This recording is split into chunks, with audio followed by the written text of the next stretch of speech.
আসসালামু আলাইকুম বন্ধুরা, কেমন আছেন আপনারা? আশা করি সবাই ভালো আছেন। আলহামদুলিল্লাহ আমি ভালো আছি। আবার একটি নতুন ভিডিও নিয়ে আপনাদের সঙ্গে চলে এসেছি মিজানুর রহমান আজহারীর ওয়াজ। আপনারা যারা যারা মিজানুর রহমান আজহারীর ওয়াজ শুনতে ভালোবাসেন তারা ফুল ভিডিওটি দেখতে থাকেন, আশা করি ভালো লাগবে। आपका दिमाग ठीक तो है?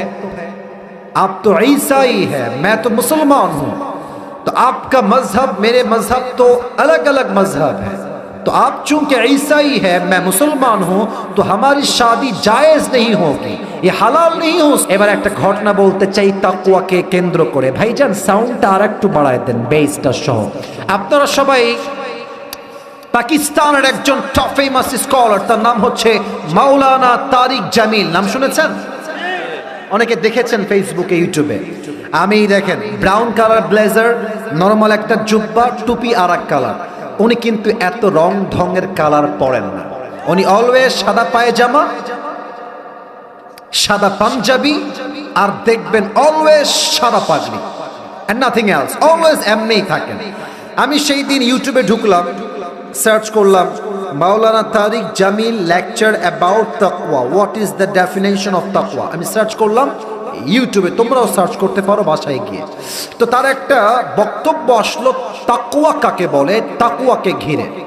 আমি যে ঘটনা এখন বলবো আপনাদের কলিজায় গিয়ে ঘটনাটা আঘাত করবে, তবে এটা কোথাও উল্লেখ নেই কোরআন বা হাদিসে। এটা বর্তমান প্রেক্ষাপটের ঘটনা। তাকওয়া আসলে কাকে বলে? পাকিস্তানের একজন যুবক যে তাবলীগ করে, পাশাপাশি সে একজন হুজুর টাইপের ছেলে, দাড়িও আছে, টুপিও পরে, 5 ওয়াক্ত নামাজ কালাম ঠিকঠাক পড়ে, পেশায় সে একজন তাবলীগের দায়ী। তো সেই যুবকটা অসুস্থ হওয়ার জন্য একটা মেডিকেলে ভর্তি হয়েছে। মেডিকেলটা হচ্ছে খ্রিস্টানদের মিশনারি হসপিটাল। তো খ্রিস্টানদের যে হসপিটালগুলো হয়, এখানকার নার্স যারা থাকে তারা কেউ মুসলমান হয় না, তারা সবাই খ্রিস্টান হয়। রংপুরের ভাইয়ারা মুসলমান হয় না খ্রিস্টান হয়। তো সেই যুবকটা প্রায় 7 দিন যাবত মেডিকেলে ভর্তি আছে। যখন 10 দিন হয়ে গেছে, তার রিলিজ পেপার আসছে, তার ছুটি হয়ে যাবে। তো যেই নার্স রিলিজ পেপার নিয়ে আসছে, সে দেখতে খুবই সুন্দরী, দেখতে অসাধারণ, তার রূপ অসাধারণ। তারিক জামিল বললেন যে পাকিস্তানের সেই নার্স এসে যুবককে বলছে, मैं आपसे एक बात करना चाहती हूं, अगर आपकी इजाजत मिले तो, যদি আপনি আমাকে অনুমতি দেন আমি একটা কথা আপনার সঙ্গে বলতে চাই। যুবকটা মাথা নিচু করে বললেন যে आप क्या कहना चाहती है बहन, आप बताइए, मैं सुनने के लिए तैयार हूं। আপনি বলেন কি বলবেন।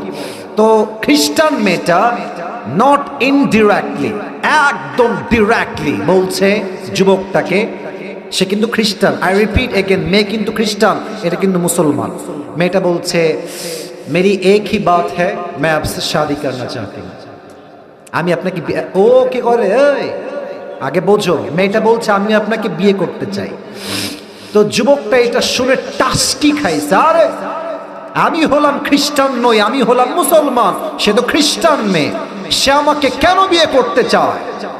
এবার যুবক রাখতে বলছে, বোন आपका दिमाग ठीक तो है? आप तो ईसाई है, मैं तो मुसलमान हूं। तो आपका मजहब मेरे मजहब तो अलग अलग मजहब है। तो आप चूंकि ईसाई है, मैं मुसलमान हूं, तो हमारी शादी जायज नहीं होगी, ये हलाल नहीं हो सकता। আপনি খ্রিস্টান, আমি মুসলমান, আমাদের বিয়ে শরীয়ত সম্মত হবে না। মেয়েটা বলছে अगर आप राजी हो जाए तो मैं अभी के अभी कलिमा पढ़ के मुसलमान हो जाऊंगी। আপনি বলেন না আপনি রাজি আছেন কিনা। মিয়া বিবি রাজি তো क्या करेगा, বলেন আপনি রাজি আছেন কিনা। যুবকটা ভাবছে কি বলবো, আচ্ছা আগে জানি যে সে আমাকে বিয়ে করতে চায় কেন। এবার পাকিস্তানের সেই যুবক ডাক দিয়ে বলছে, বোন আমার, এই মেডিকেলে অনেক যুবকরা ভর্তি আছে, তারা অসুস্থ আছে, এতগুলো যুবক বাদ দিয়ে আপনার আমাকেই কেন পছন্দ হলো, আমি কেন আপনার বিয়ের পাত্র হব, কারণটা কি আমাকে বলেন। মেয়েটা বলছে, ভাই আমার, मैं एक बात आपसे शेयर करना चाहती हूँ। क्या बात है, বলেন কি ব্যাপার। বলছে আমি একজন নার্স, এই মেডিকেলে আমি কিন্তু ফালতু আলাপ করতে আসি নাই, আমি তাকওয়াকে হাইলাইট করতে চাই, তাকওয়া কাকে বলে। মেয়েটা বলছে এই মেডিকেলের সবচেয়ে সুন্দরী নার্স হচ্ছি আমি, সবাই জানে I am the most beautiful lady in this medical hospital, আমার মতো সুন্দরী কেউ এখানে নাই। তো আমি দেখেছি যখনই আমি রুমে ঢুকি আশেপাশের সব পেশেন্ট, সব ছেলে আমার দিকে এক চোখে হা করে তাকায় থাকে, कौन आया है, कितनी खूबसूरत है, लेकिन मैंने तुम्हें देखा कि तुमने आज तक मेरी तरफ एक आंख उठा के भी नहीं देखा। সবাই আমার দিকে তাকায় কিন্তু তুমি আমার দিকে কখনো চোখ তুলে তাকাও না। তো আমি ভাবলাম হয়তো আজকে দেখে নাই কালকে দেখবে, কাল দেখে নাই পরশু দেখবে। আমি 10 দিন ট্রায়াল দিলাম, তুমি একদিনও আমার দিকে চোখ তুলে তাকাও না। তো আমি বিষয়টা প্রথমে বুঝি নাই, পরে আমি আমার একজন কলিগকে বললাম যে এই যুবকটা কোনো মেয়ের দিকে তাকায় না কেন, আমার দিকে তাকায় না কেন।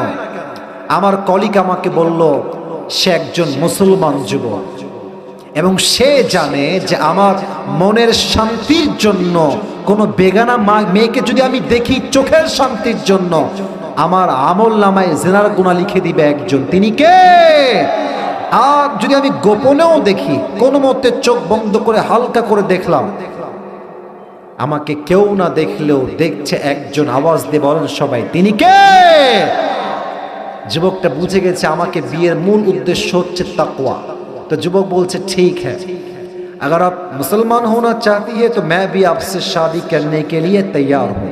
तारिक जमील बोलें, परवर्ती समय आलेम आसलें, मेয়েটা কালেমা পড়ে মুসলমান হলো, ওই যুবকটাকে বিয়েও করে ফেললো। সুবহানাল্লাহ পড়বেন না আপনারা সবাই? এটাই ইসলাম, এটাই ইসলাম। ইসলাম এতটা সৌন্দর্য, এতটা ইসলাম সুন্দর, ইসলামকে যে রিপ্রেজেন্ট করতে পারবে তার হাতে হাজার হাজার বিধর্মী কালেমা পড়ে মুসলমান হয়ে যাবে, ঠিক কিনা বলে? তার প্রমাণ হচ্ছে ডক্টর জাকির নায়েক, তার প্রমাণ হচ্ছে মুফতি ব্যাংক, তার প্রমাণ হচ্ছে ওস্তাদ নোমান আলী খান, তার প্রমাণ হচ্ছে ডক্টর মিজানুর রহমান আজহারি, তার প্রমাণ হচ্ছে শহীদ আল্লামা দেলোয়ার হোসেন সাইদি হুজুর, ঠিক কিনা বলে? ইসলাম হচ্ছে পৃথিবীর সবচেয়ে সুন্দর ধর্ম। ভাই 12টা বেজে গেছে, আর কিছুক্ষণ ওয়াজ না শেষ করতে হবে, 1 ঘন্টা হয়ে গেছে। তো ওয়াজ কি চলবে না শেষ হবে? ভাই শুনি নাই, চলবে না শেষ হবে? আচ্ছা একটা গ্যাপ চাই, ব্রেক চাই। ব্রেকটা চাই এই জন্য যে 12টার পরে কিছুক্ষণ ওয়াজ করে আমি শেষ করব, দোয়া করবো, তবে একটা ব্রেক চাই। ব্রেকটা হচ্ছে আমি কিছু বলবো না, একজন যুবককে চাই যার বউ নাই, সিঙ্গেল, দাঁড়িয়ে একবার তাকবীর দিবা কেমনে তাও শিখাই দিচ্ছি। লিল্লাহি তাকবীর বলবা, সিঙ্গেল কে একটু দাঁড়িয়ে তাকবীর দাও। হ্যাঁ দাও, তুই বউ জীবনও পাবি না, বস। হ্যাঁ তাকবীর দাও। এই যে এখানে ডান দিকে, হ্যাঁ তুমি দাও, তুমি দাও।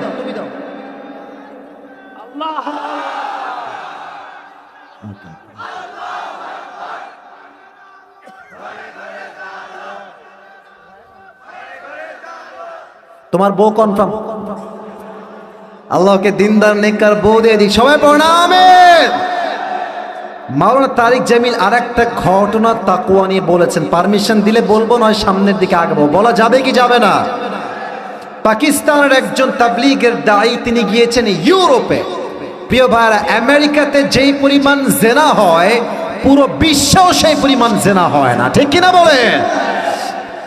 ভিডিওটি ভালো লাগলে একটি লাইক, কমেন্ট ও শেয়ার করে পাশে থাকবেন বন্ধুরা। যারা যারা শেষ পর্যন্ত ভিডিওটি দেখেছেন তাদের জন্য অনেক অনেক ভালোবাসা থাকলো বন্ধুরা। আর নতুন নতুন ভিডিও পেতে চ্যানেলটিকে সাবস্ক্রাইব করে পাশে থাকবেন বন্ধুরা। ভালো থাকবেন, ধন্যবাদ।